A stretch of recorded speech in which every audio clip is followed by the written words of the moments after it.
म आज तपाईहरुलाई बैंकक भित्रको एउटा दामी पार्क घुमाउँछु। यस्तो आनन्दपूर्ण छ, कोलाहल पनि छैन,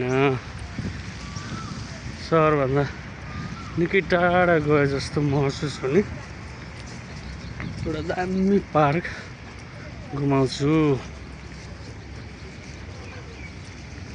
ल हेर्नुस्,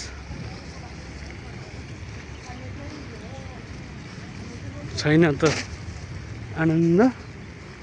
तपाईं बैंकक एक्लै घुम्न आउनुभयो भने यो पार्कलाई एकचोटि अवश्य निहाल्नु होला।